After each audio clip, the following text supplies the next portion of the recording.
Exodus chapter 34 from verse 1. Then the Lord told Moses, chisel out two stone tablets like the first ones. I will write on them the same words that were on the tablets you smashed. Be ready in the morning to climb up Mount Sinai and present yourself to me on the top of the mountain. No one else may come with you. In fact, no one is to appear anywhere on the mountain. Do not even let the flocks or herd graze near the mountain. So Moses chiseled out two tablets of stones like the first ones. Early in the morning he climbed Mount Sinai, as the Lord has commanded him, and he carried the two stone tablets in his hands. Then the Lord came down in a cloud and stood there with him, and he called out his own name, Yahweh. The Lord passed in front of Moses, calling out, Yahweh, the Lord, the God of compassion and mercy. I am slow to anger. I am filled with unfailing love and faithfulness. I lavish unfailing love to 1,000 generations. I forgive iniquity, rebellion, and sin, but I do not excuse the guilty. I lay the sin of the parents upon their children and grandchildren. The entire family is affected, even children in the third and fourth generation. Moses immediately threw himself to the ground and worshipped. And he said, O Lord, if it is true that I have found favor with you, then please travel with us. Yes, this is a stubborn and rebellious people, but please forgive our iniquity and our sin. Claim us as your own special possession.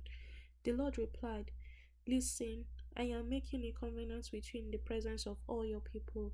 I will perform miracles that have never been performed anywhere in all the earth or in any nation, and all the people around you will see the power of the Lord, the awesome power I will display for you. But listen carefully to everything I command you today. Then I will go ahead of you and drive out the Amorites, Canaanites, Hittites, Perizzites, Hivites, and Jebusites. Be very careful never to make a treaty with people who live in the land where you are going. If you do, you will follow their evil ways and be trapped. Instead, you must break down their pagan altars, smash their sacred pillars, and cut down their Asherah poles. You must worship no other gods, for the Lord, whose very name is jealous. He is a God who is jealous about his relationship with you. You must not make a treaty of any kind with the people living in the land. They lust after their gods, offering sacrifices to them. They will invite you to join them in their sacrificial meals, and you will go with them. Then you will accept their daughters, who sacrifice to other gods as wives for your sons, and they will seduce your sons to commit adultery against me by worshipping other gods. You must not make any gods of molten metal for yourselves. You must celebrate the festival of unleavened bread. For 7 days the bread you eat must be made without yeast, just as I commanded you. Celebrate this festival annually at the appointed time in early spring, in the month of Abib, for that is the anniversary of your departure from Egypt. The firstborn of every animal belongs to me, including the firstborn males from your herds of cattle and your flocks of sheep and goats. A firstborn donkey may be brought back from the Lord by presenting a lamb or young goat in its place. But if you do not buy it back, you must break its neck. However, you must buy back every firstborn son. No one may appear before me without an offering. You have 6 days each week for your ordinary work, but on the seventh day you must stop working, even during the seasons of plowing and harvest. You must celebrate the festival of harvest with the first crop of the wheat harvest, and celebrate the festival of the final harvest at the end of the harvest season. 3 times each year, every man in Israel must appear before the sovereign, the Lord, the God of Israel. I will drive out the other nations ahead of you and expand your territory, so no one will covet and conquer your land while you appear before the Lord your God 3 times each year. You must not offer the blood of my sacrificial offerings together with any baked good containing yeast, and none of the meat of the Passover sacrifice may be kept over until the next morning. As you harvest your crops, bring the very best of the first harvest to the house of the Lord your God. You must not cook a young goat in its mustard milk. Then the Lord said to Moses, Write down all this instruction, for they represent the terms of the covenant I am making with you and with Israel. Moses remained there on the mountain with the Lord 40 days and 40 nights. In all the time he ate no bread and drank no water. And the Lord wrote the terms of the covenant, the 10 Commandments, on the stone tablets When Moses came down Mount Sinai carrying the two stone tablets and inscribed with the terms of the covenant, he wasn't aware that his face has become radiant because he had spoken to the Lord. So when Aaron and the people of Israel saw the radiance of Moses' face, they were afraid to come near him. But Moses called out to them and asked Aaron and all the leaders of the community to come over, and he talked with them. Then all the people of Israel approached him, and Moses gave them all the instruction the Lord had given him on Mount Sinai. When Moses finished speaking with them, he covered his face with a veil. But whenever he went into the tent of meeting to speak with the Lord, he would remove the veil until he came out again. Then he would give the people whatever instruction the Lord had given him, and the people of Israel would see the radiant glow of his face.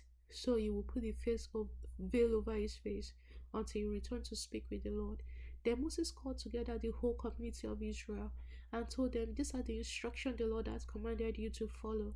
You have 6 days each week of your ordinary work, but the seventh day must be a Sabbath day of complete rest, a holy day dedicated to the Lord. Anyone who works on that day must be put to death. You must not even light a fire in any of your homes on the Sabbath." Then Moses said to the whole community of Israel, "This is what the Lord has commanded. Take a sacred offering for the Lord. Let those with generous hearts present the following gifts to the Lord: gold, silver, and bronze, blue, purple, and scarlet thread, fine linen and goat hair for cloth, tanned ram skin and white goat skin leather, acacia wood, olive oil for the lamps, spices for the anointing oil, and the fragrant incense, onyx oil, stones, and other gemstones to be set in the ephod and the priest's chest piece." Matthew 27 from verse 15. Now, it was the governor's custom each year during the Passover celebration to release one prisoner to the crowd, anyone they wanted. This year, there was a notorious prisoner, a man named Barabbas. As the crowd gathered before Pilate's house that morning, he asked them, "Which one do you want me to release to you, Barabbas or Jesus, who is called the Messiah?" He knew very well that the religious leaders had arrested Jesus out of envy. Just then, as Pilate was sitting on the judgment seat, his wife sent him this message: "Leave that innocent man alone. I suffered through a terrible nightmare about him last night." Meanwhile, the leading priest and the elders persuaded the crowd to ask for Barabbas to be released and for Jesus to be put to death. So the governor asked again, "Which of these two do you want me to release to you?" The crowd shouted back, "Barabbas." Pilate responded, "Then what should I do with Jesus, who is called the Messiah?" They shouted back, "Crucify him." "Why?" Pilate demanded. "What crime has he committed?" But the mob roared even louder, "Crucify him."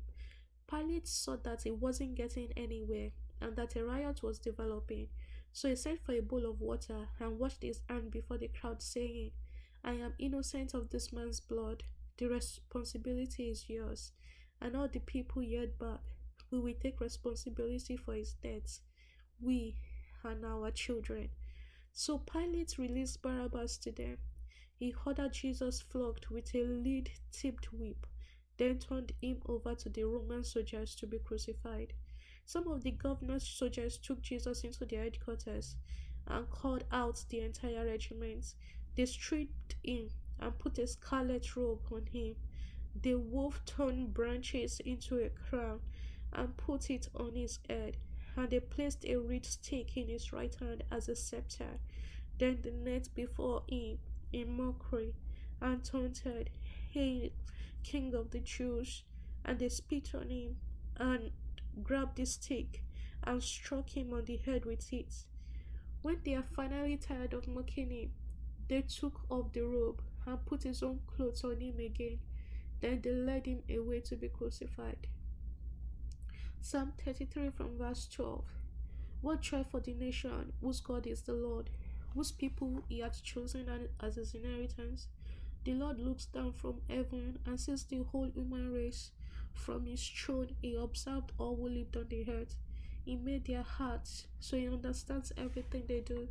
The best equipped army cannot save a king, nor is great strength enough to save a warrior. Don't count on your war horse to give you victory. For all its strength, it cannot save you. But the Lord watches over those who fear Him, those who rely on His unfailing love. He rescues them from death and keeps them alive in times of famine. We put our hope in the Lord. He is our help and our shield. In Him our hearts rejoice, for we trust in His holy name. Let your unfailing love surround us, Lord, for our hope is in you alone. Proverbs 9 from verse 1. Wisdom has built her house. She has carved its 7 columns. She has prepared a great banquet, mixed the wines and set the table. She has sent her servants to invite everyone to come.